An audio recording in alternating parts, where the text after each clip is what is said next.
राजा बनने की क्वालिटी किसमें, कैसे डेवलप करें? मैंने कहा डेवलप क्या करना है, महाभारत देखो, भीष्म पितामह टैलेंटेड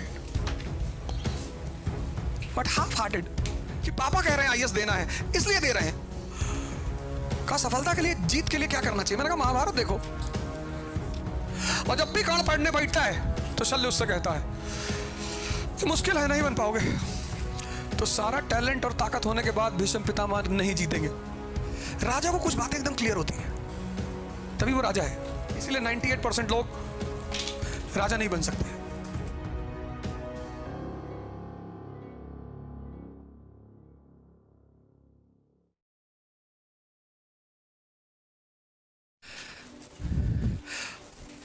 ये जो राजा है ना, राजा, सुन लो, राजा को कुछ बातें एकदम क्लियर होती हैं, तभी वो राजा है।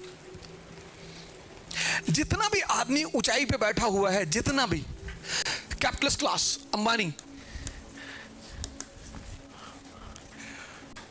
ये पता है ऊंचाई पे क्यों है? Clear concept of life. CC का मतलब सिर्फ कैपिटलिस्ट क्लास नहीं है, क्लियर कॉन्सेप्ट। कॉन्सेप्ट क्लियर है, पैसा कमाना है, कैसे? चाहे जैसे। खत्म होगी बात। कॉन्सेप्ट क्लियर है, पैसा कमाना है, कोई डाउट नहीं, कोई डिलेमा नहीं। फिर एक है middle class, mixed concept. Mixed, nonveg खाते हो, अंडा खाते हैं भैया, शराब पीते हो, कभी कभी होली होली में पी लेते हैं। तुम्हारी गर्लफ्रेंड है, प्यार करते हो उसे? नहीं, हम वो शुद्ध प्रेम करते हैं। शुद्ध मतलब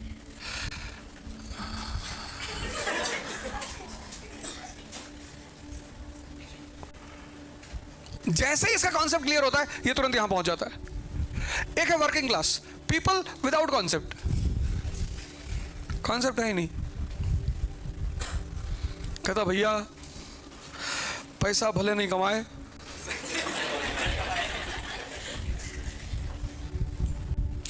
इज्जत बहुत कमाए हैं।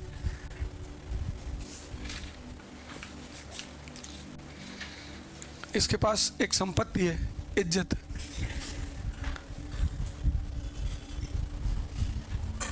जिसकी कोई कीमत ही नहीं, कोई खरीदार ही नहीं उसका। ये जो यहां बैठा, राजशाही का मतलब क्या? समझ। इन दोनों में जो मूलभूत फर्क है, फंडामेंटल, इसकी समझ लेवल बहुत हाई है, अंडरस्टैंडिंग लेवल। इसका इमोशनल लेवल बहुत हाई है। दोनों का हाई है एक चीज। इसका समझ लेवल बहुत हाई है, बहुत हाई। इसका इमोशनल लेवल बहुत हाई है। और ये 2% है, ये 98 है। इसको पता है, इसको इमोशनल कर दो बस। जवानों के पास भावना होती है, ताकत होती है, बुढ़ों के पास दिमाग होता है। और भावना और ताकत दिमाग से हार जाता है।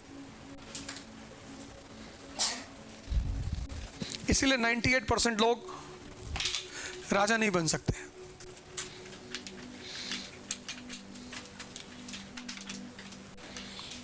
कल रणवीर ने कहा कि राजा बनने की क्वालिटी किसमें, कैसे डेवलप करें? मैंने कहा डेवलप क्या करना है, महाभारत देखो।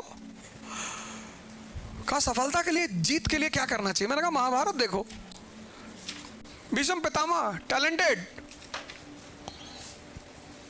But half hearted. ऐसे तुम में से बहुत लोग होंगे जो बहुत टैलेंटेड होंगे, लेकिन पूरा मन नहीं आईएएस बनने का। बन गए तो ठीक है। भीष्म पितामह हाफ हार्टेड, मजबूरी में लड़ रहे हैं दुर्योधन की तरफ से, वचन की वजह से। हस्तिनापुर के थ्रोन से बंधे हुए इसलिए लड़ रहे हैं कि पापा कह रहे हैं आईएएस देना है, इसलिए दे रहे हैं। तो सारा टैलेंट और ताकत होने के बाद भीष्म पितामह नहीं जीतेंगे। द्रोणाचार्य सबसे अपने दुश्मन से पूछ रहे ऑप्शनल क्या रख ले।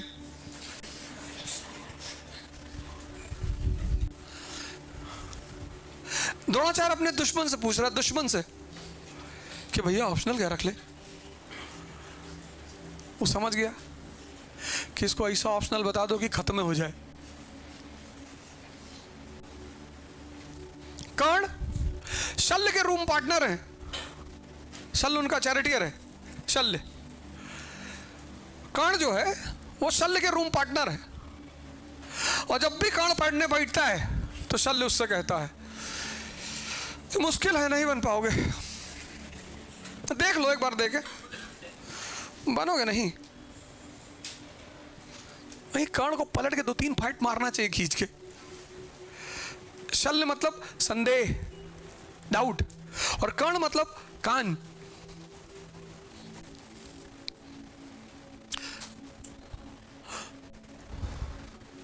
गौर करना तुम्हारे अगल बगल कौन रहता है और तुमसे क्या बोलता रहता है, और लगातार कही गई बात दिमाग में घुस जाती है, याद रखना।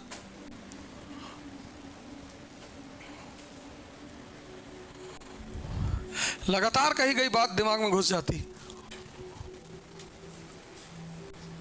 बच के रहना। और ज्यादा रूम पार्टनर परेशान कर रहा है, खेल दो उसको, मना करो पहले, एक बार समझाओ कि मत कहा करो ये सब बातें। ना माने कि हम तो करेंगे, तब तुम्हारा टैलेंट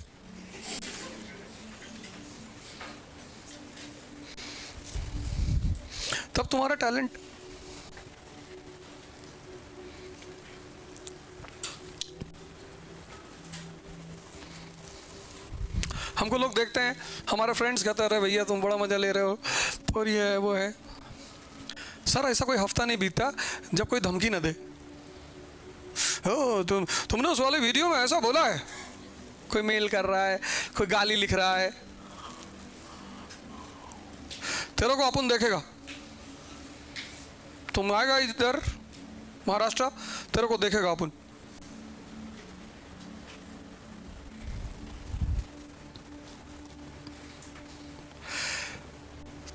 तो उसका साइड इफेक्ट जो मैं झेलता हूं ना, वो बहुत लोगों को पता ही नहीं होता।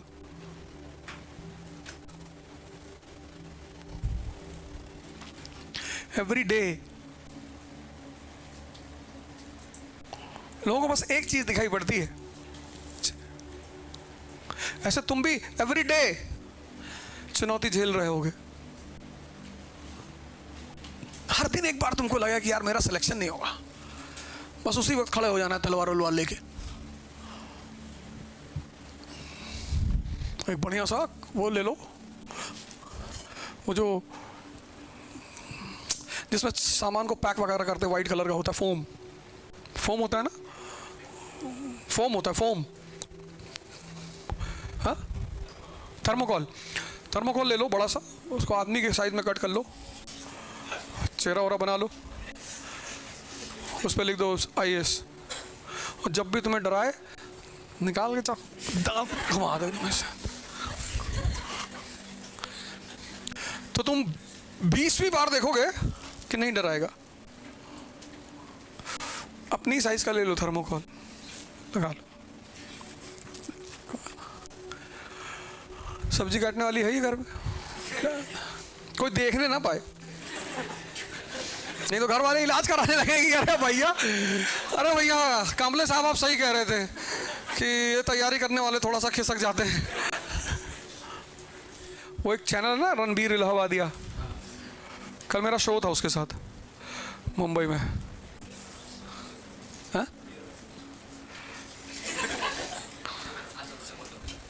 कल मैं भी गया था, अच्छा लड़का है, इंजीनियर है, अमेरिका नहीं गया, यहीं पे अपना काम कर रहा है। उसने कल मुझसे इकोनॉमी पे बात किया। अभी तक मैं चैनलों पे जाता था तो लोग, अरे आपने वहाँ गोली, आपकी गर्लफ्रेंड फलाना। उसने कल मुझसे एजुकेशन पे बात किया, इकोनॉमी पे बात किया, पॉलिटी पे बात किया, IR पे बात किया, जियो पॉलिटिक्स पे बात किया। मुझको बोला सर आपको सब आता है? मैंने कहा मैं रट के आया हूँ। नहीं ऐसे कैसे रट सकते हो सर? यही चीज तो मैं तुमसे कह रहा हूं खाली हाथ चलते बिना पैसे के, अपने जेब में पैसा नहीं रखते, अपने साथ फैजल जैसे लोगों को रखते हैं।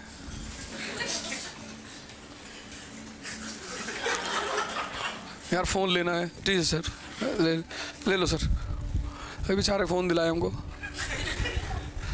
iPhone 14 Pro, अच्छे आदमी। मैंने कहा चलो 2 दिन और पढ़ा देंगे। कलम से रणवीर ने एक क्वेश्चन पूछा, मुझे आंसर नहीं पता था। मैंने उससे कहा यार मुझे आंसर नहीं पता है। उसने कहा सर कैमरे पे बोल रहे हैं। हमने कहा हाँ नहीं पता, मैं कोई सर्वज्ञानी हूं, मैं नहीं पता, पता कर लेंगे जाके। कागज निकाला, लिख लिया। अरे बोला थैंक यू सर। लोग तो मानने को तैयार नहीं होते कि उनको नहीं पता। अरे मैंने कहा मुझे नहीं पता। बोला आपको यहाँ आके कैसा लगा? मैंने कहा बहुत अच्छा लगा, तुम्हारा मकान बहुत अच्छा है, सी फेसिंग, वारसोवा, कब्जा करने का मन कर रहा है।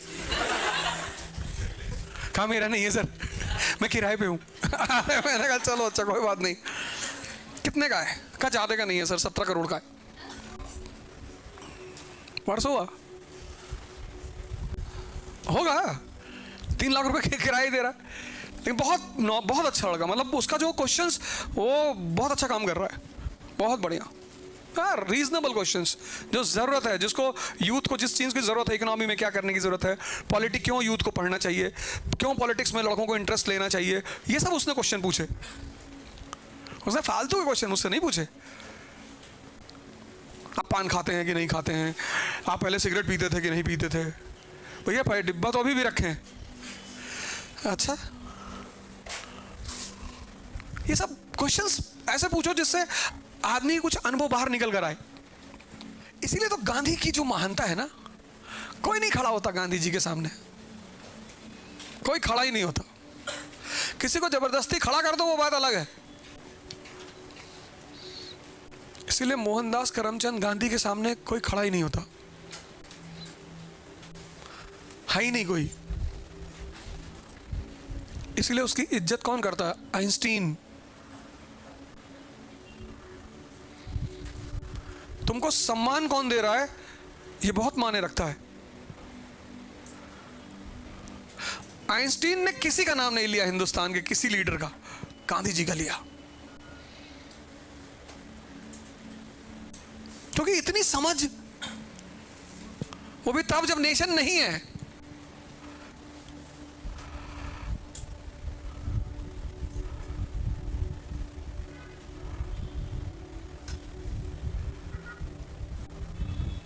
वो भी तब जब नेशन नहीं है। आज तो नेशन है ना। आज देखो लोग कैसे लड़ा रहे एक दूसरे को। आज तो नेशन है ना। कितनी आग पैदा हो रही है, जहर।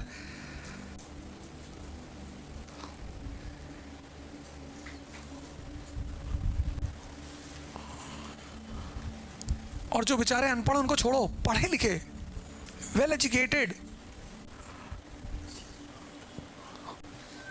तुमको कभी कभी बड़ा असहायपन सा महसूस होगा कि ये क्या हो रहा है यार। Many times you will feel helpless, क्योंकि तुम कुछ बोलोगे मेजॉरिटी तुम्हारे खिलाफ हो जाएगी, तुम्हारे अपने लोग खिलाफ हो जाएंगे।